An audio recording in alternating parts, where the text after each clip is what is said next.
in the midst of a period of great transformation, a time that requires all of us to innovate, to be agile, to take risks, and to be willing to invest in the future. And too often, business and government at all levels are simply content to tinker with the margins and to recycle timid and antiquated solutions based on looking in the rear vision mirror rather than formulating the bold solutions that we require today. I think the fear of failure is perhaps the biggest handbrake to change.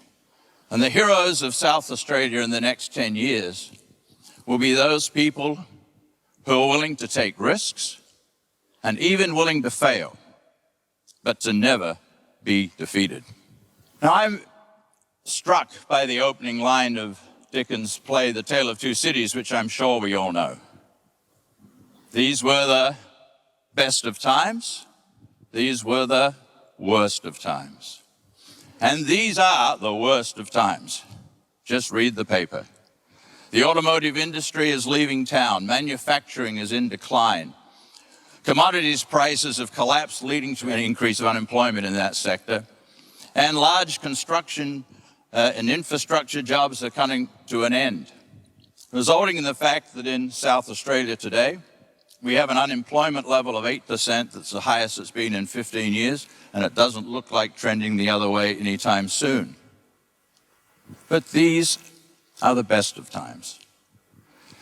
You've heard today that we live in a place that has a pristine environment and has thousands of people committed to not only conserving that environment, but in fact to continuously improve it.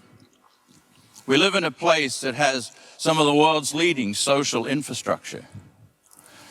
And perhaps most importantly from an economic perspective, we live in a place that has a very diverse economy.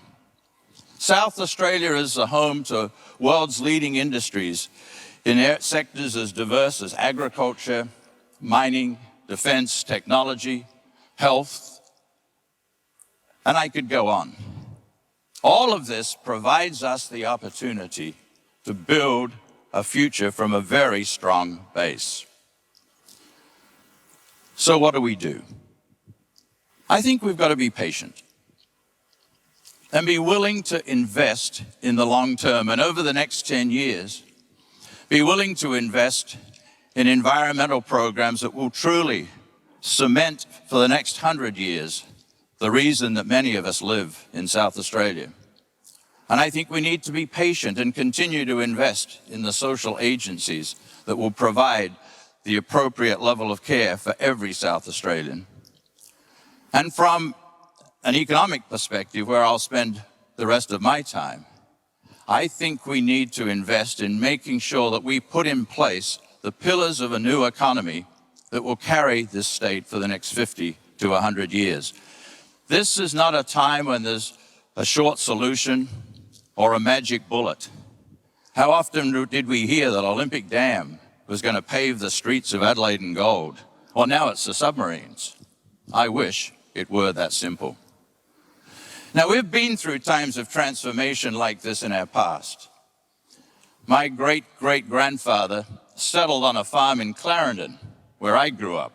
I know you were wondering where the accent came from. And he and his colleagues put in place the agricultural framework that we've been living off of for over 175 years. And their innovation and ingenuity was demonstrated by the invention of the stump jump plow and the Ridley stripper and many other things that enabled them to harness a not always easy agricultural environment and create the base of an economy that when I was growing up in the 50s was exactly what we were living off of. And we've been through this also in the 50s, when we had a courageous premier by the name of Sir Thomas Playford literally travel the world to lure into South Australia automotive companies, new manufacturing companies, and more importantly, was willing to take the state's balance sheet and borrow money to invest in the essential infrastructure required to to undergird that transformation. The building of Elizabeth, so that we'd have homes for the new workers that we needed for that era of manufacturing. Utilities, transportation infrastructure.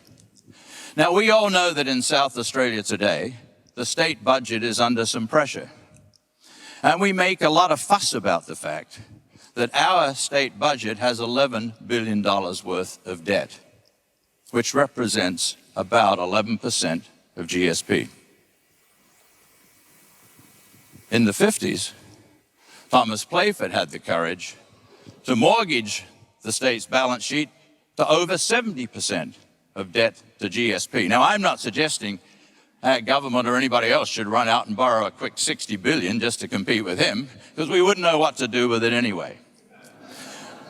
But the infantile debate we have about debt, not debt to fund inefficiency and waste in the government system, but debt to undergird the critical infrastructure that we need right now to make sure we build the economy for our children and our grandchildren. That's a risk we must all take. And the failure to take that risk will mean we will not capitalize on the future. So we have so much going for us. I'm excited by the fact that we have the opportunity to respond to the world's demand for clean, green food, and to take the well-known assets of South Australia's food safety, biosecurity, and product integrity. You know, we will never be the food bowl of Asia. We don't grow enough. But we can be the high-class delicatessen, selling premium products to the 1 billion people who are emerging into the middle class and who are demanding exactly what we have in South Australia. I'm excited by the fact that we can take what people often describe as one of the disadvantages of our state, that we have the highest percentage of people like me over 65 of any state in the mainland, and turn that into an advantage. We can take the great programs that we have in this state for elders and people in their 70s, 80s, and 90s, and create new products and devices companies, new services, and not only use that to help people like me and the 250,000 others that we're expected to have soon live a productive and healthy, meaningful life through their total life course, but in fact export that to the world and become known around the world as the world's global model for healthy aging.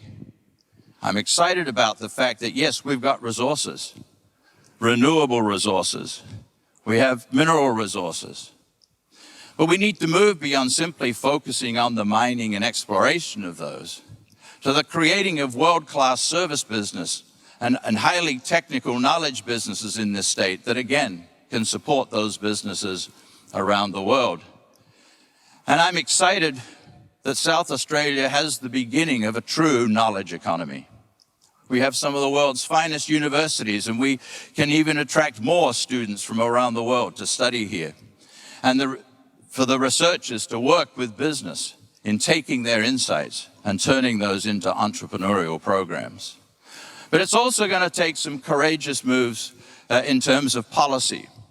We need to totally re-examine the taxation system in this country and in this state, and make it a state that is the easiest place in South Australia to do business. We need to look at our planning processes, not to impact or negatively destroy the environment that is so precious, but to make sure that we hold the appropriate balance, but also facilitate the plans that are going to be critical for the future. And I'm reminded of Thomas Friedman, who wrote the book, The World is Flat, when he said that in the globalization society, one of the most important strategic advantages that a nation, read state, has is a lean, honest, effective civil service. We need to turn our public service into a key strategic advantage, enabling it to be more customer-oriented and more outcome-focused. And we need to quit being one of the world's best-kept secrets. Why can't South Australia be known as the place where innovation happens?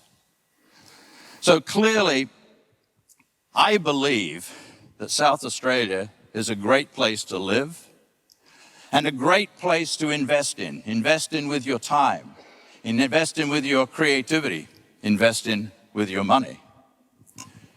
But we dare not take this for granted or become complacent, or our regional neighbours in the north will surpass us, and we won't be able to sustain the prosperity that you and I so proudly enjoy for our children and our grandchildren. And I, at least, don't want to be known as someone who lived in that great era in South Australia just before the Great Decline.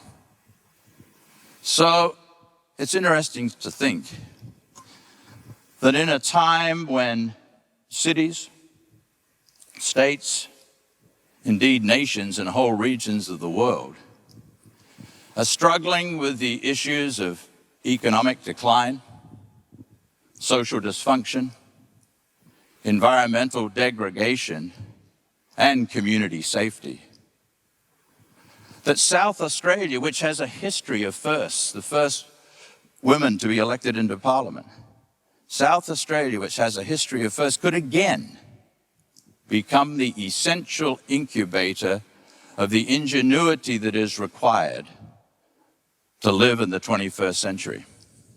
And I believe that if we all work together, business, government, non-profit agencies, communities, and everybody in this room, we can not only maintain South Australia as truly one of the world's greatest places to live, but indeed, we can be the model for 21st century living. Why would we want anything less?